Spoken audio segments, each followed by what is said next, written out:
Hello everyone, welcome back to the next video. In this video I will be showing you how you can view other players profile using Google Play game services in React Native's new architecture for Android.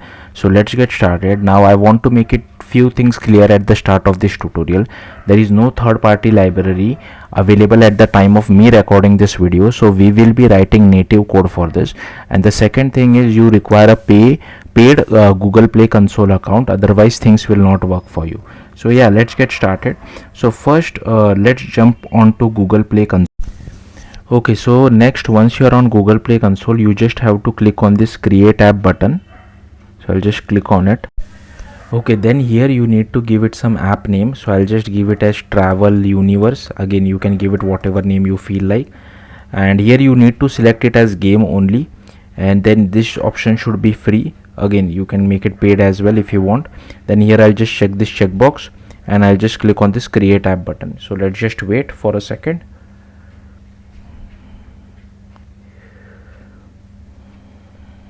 In the meantime, what you can do is you can just go to this particular documentation and you can create a React Native project by running this particular command. You don't need to specify the version. At the time of me recording, 82 is the latest version, so I'm using that.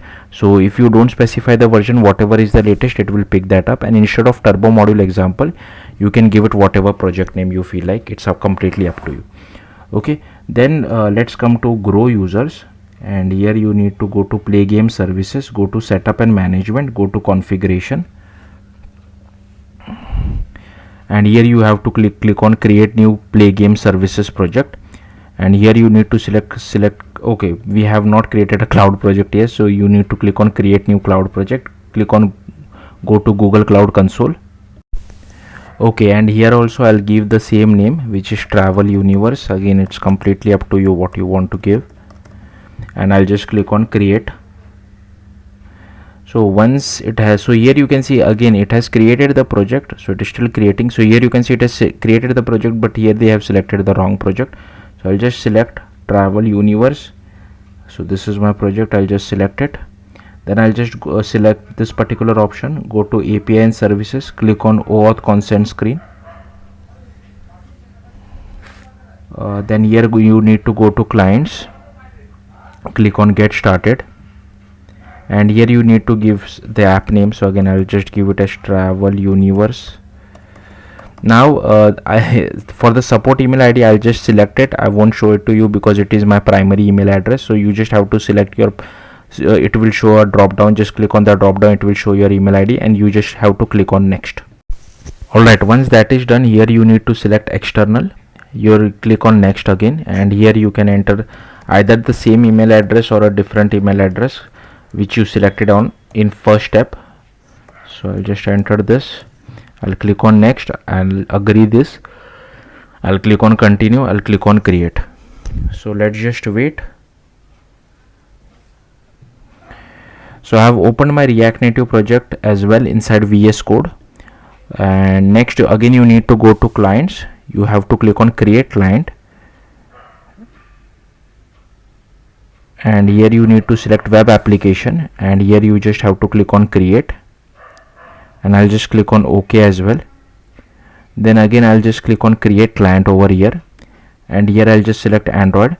Now here it is asking for package name. So to get the package name, you can easily go to Android app, go to this build.gradle file over here, and here in namespace, here you can see this is my like application name, package name, sorry. So I can just copy this and I can paste it over here. Now it requires the SHA-1 certificate. Now the easiest way according to me is open Android Studio. Now we will be so I'm not really sure whether we should run the release APK or debug APK, so it's completely up to you. So what you need to do is just click on this open button over here, click on downloads, and here I'll just go. So this here is my project RN app. I'll just click on Android over here, sorry, this Android, and just click on open. So in your case this will take a bit of time. I have already opened this previously to write some code. Again, ignore the code, we'll come back to that later on. Now what I will do is I have already generated I think a SHA-1 sorry, a release APK, because whenever I try to install the React Native application via the React Native command on my real Android device, it never really works. I get some kind of an weird issues.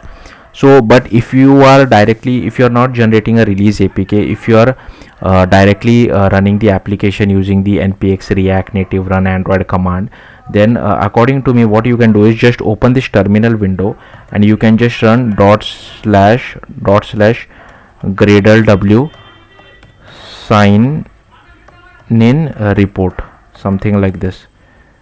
Okay, I think report. Okay, and hopefully dots. Okay, why is this giving me an error?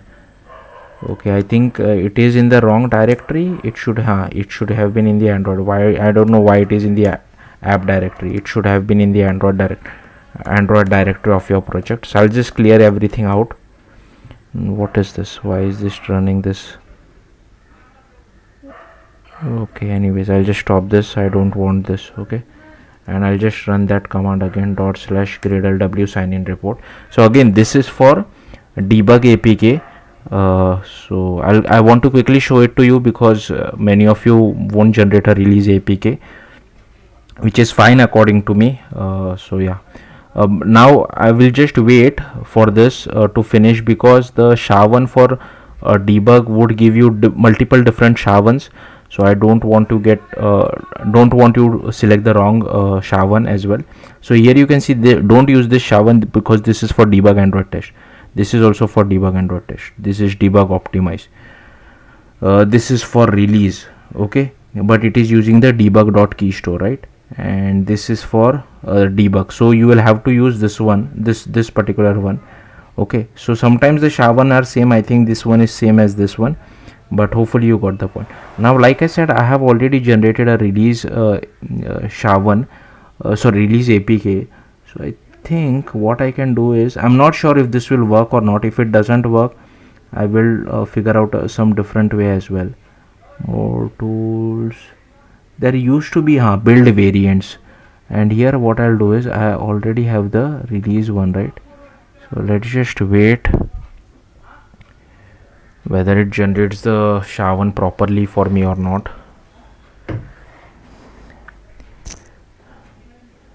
And okay, it has taken the release, but this is for,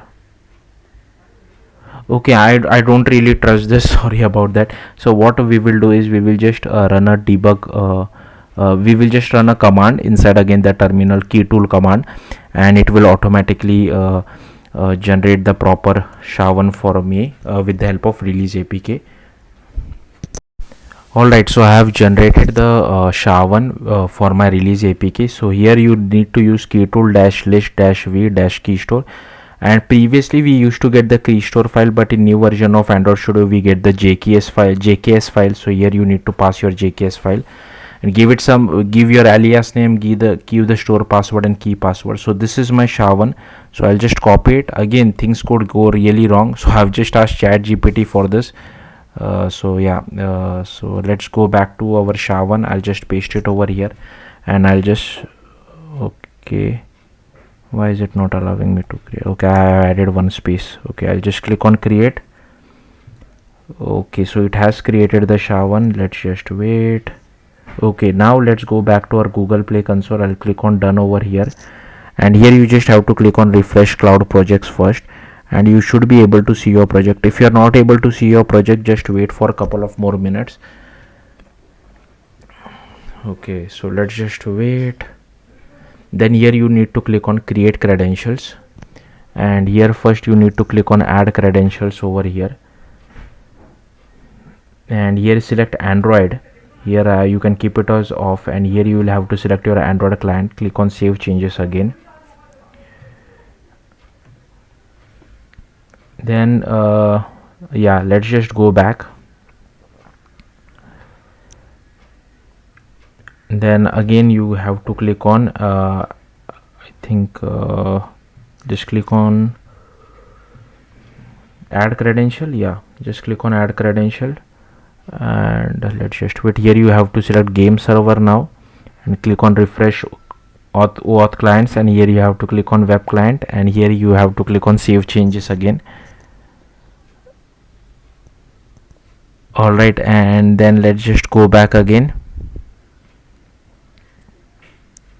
and here you just have to click on review and publish, and here you will get few errors. So I'll just first go to description, and here I'll just copy this entire thing and I'll paste it inside description as well. For game category, I'll just select as action, and here I'll just click on this upload button. Okay, before I click on upload button, I have generated an image using Gemini. So yeah, use whatever you feel like, but my image is in wrong. I think I need to resize the image, so it should be 512 by 512. So I'll just go to the tools, I'll go to adjust size,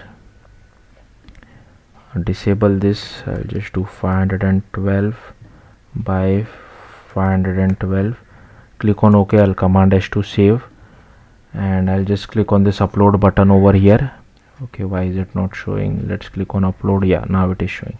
So I'll just select on open, and for feature graphic also you can just Google it. I'm just using some random feature graphic for now, so let's just wait for this to upload. Okay, then I can just click on save changes again. Now we should be able to publish our project. So I'll just go back over here, and I'll click on review and publish,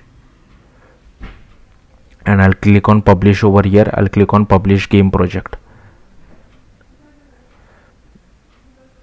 Okay, so yeah, that's it. Now we need to write some actual code. So I will be referring this particular documentation over here. So in this particular documentation, they have given us the example of local storage, but in my case I have named it as let me quickly show it to you, play game. So wherever you see local storage, we will be replacing that with play game. Okay, and yeah, so let's get started. Also this native word is very important when you create this TypeScript file. If you don't write this native prefix, React Native will not be able to do code generation for your particular file, so do keep that in mind.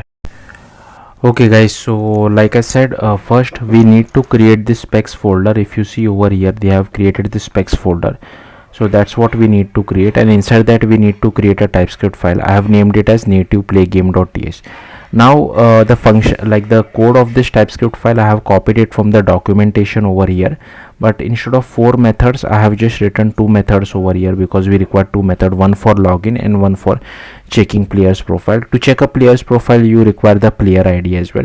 Now from where will you get the player ID? So this is a little bit. So to get the player ID, we will get it from the login method, right? So but once you get the player ID from the login method, you need to save that player ID on your own server. Otherwise how will you suppose I want to view a profile of player ABC, then how will I view the player profile if I don't save the player ID on my server, because I need to pass that to this particular function, right? So the server related thing I'm not covering in this tutorial. I already have the player ID from my other account, so which I will be hard coding in this particular tutorial. So here you can see we have this native play game. Instead of this particular thing of native local storage, you will have to write it as native play game. That's all there is to it. Okay, once that is done, if you scroll down, you need to add this particular bit of code. So just go to package.json, and here you need to add this particular bit of code. Again, here you need to rename it as native play spec, and here also you need to write it as native play. Once that is done, you need to run this particular command. So just go to your terminal, and I'll just cd to my React Native project over here. So where is my project? So here is my project. I'll just cd to that particular project, and you just need to cd to Android folder, and then you need to run this particular command. So I'll just copy this, paste it over here. Now this does take a bit of time. In my case, I think it should be pretty quick, because I have already ran this command previously. So here you can see build is successful. Alright, then let's see how to use it. So first you need to go to app.tsx over here. So these are all the imports which you need to add. Again, this is my TypeScript file name, and here I have set use state for whatever data we get from the login screen. from our login method. Now our login method will return lot of data, because once we log in we actually get the player object on native Android side. So we are just stringifying that and sending it back to React Native side. So you'll have to parse it as well. I'm not doing that, but I'll leave that up to you. Then inside use effect, I'm just calling the login method. Okay, and here in case if you are not able to log in from use effect, maybe there is some issue, I have created one button as well. Again the same thing, I'm writing it over here as well. Okay, then inside this I have created another method which calls this check player's profile, and this is the player ID which I am passing. Okay, like I said, this is from my other account which I got by signing in with the help of this login method. It gives you the player ID as well, and here we are just displaying all the values, all the data which we get from the login method. All right. Okay, so once that is done, you need to scroll down, and here you need to create this folder first and then a module file. So first let's go to Android folder, go to app, go to src, main, java, com, and here inside com folder you need to create a folder with this TypeScript file name. So in my case it will be nativeplayGame.ts. Now before that you need to do a couple of things. Go to Android manifest first, and here you need to add this metadata tag, and here for this particular value you will get this value from your Google Play console. So this project ID, so I'll just copy this and I'll paste it over here. Alright, once that is done, you need to go to this build.gradle as well, scroll down, and inside dependency you need to add this implementation com Google Android GMS Play Service Games version 2 21.0.0. Then go to native play game, and first you need to create this native play game module.kt. Now this particular code we can't really copy it from documentation because this will be completely different. So just give the package name, and these are all the imports, and here you need to create our class, and you need to extend from native play game spec. Here I have created one variable. I'll talk about more about it later on. And here we have added this activity event listener. We are listening for it, and here we initialize our play game SDK as well. Then here is our global promise as well. Here is our get name. So here we initialize our promise, then we initialize our game sign in client with, then here we add a complete listener as well. And if it is authenticated, then we just do play games.get player client, and we add a complete listener as well. And if task is successful, then we just display a toast message, and whatever data we get we send it back to React Native side. Alright, and here I'm just displaying toast message, but here you can also write global promise.reject and send the error back to React Native side. Same over here as well. Okay, then here is our second method, check player's profile. So here we just do, here I'm not making use of the promise because we are not sending any data. So the play games SDK will automatically display a new screen for us, so it is automatically created by them, we don't have to worry about it. So here we just do play games.get player client. Then here we get the get compare profile intent. We add a success listener as well a failure listener, and here we override on activity result, and if the request code is equal to request code view profile, then we just get the data out of it and log it to the console. But like I said, if you want to send this data with the help of promise, you can do that. And we also need to override this because it is a mandatory override from this activity event listener. So yeah, that's it. Next you need to create this native play game package.kt. Now this I have copy pasted it from the documentation over here, so you can just scroll down.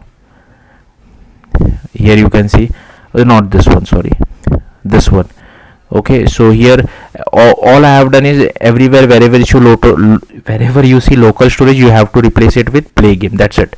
Rest I have copied it from the documentation. And the final thing is you need to go to the main application.kt. You need to add this particular line of import, and you need to add this particular line of code as well. So if you see over here, they have mentioned that as well. So yeah, that's all there is to it. Now let's run our application. Hopefully it works. Like I said, I am using the release APK, so I need to generate a release APK. I'll just quickly generate a release APK and let's see whether it works or not. Okay guys, so here is the output. Here you can see as soon as I open the app, I am able to see this toast message from Google Play Services, and this is all the data which we get from Google Play Services as well as soon as we are logged in. If you don't see this, just try to click on the login button. If you still don't see it, then just check the logs. It's most probably related to your SHA-1. You have not entered the SHA-1 properly. Now I will just click on view player's profile, and here you can see that I'm able to see now this particular profile does not have any details because I don't really have a game, so there is not really much to add to this particular profile. But for a proper profile you will see more details. So hopefully you got the point. That's it. Thank you for watching. Bye.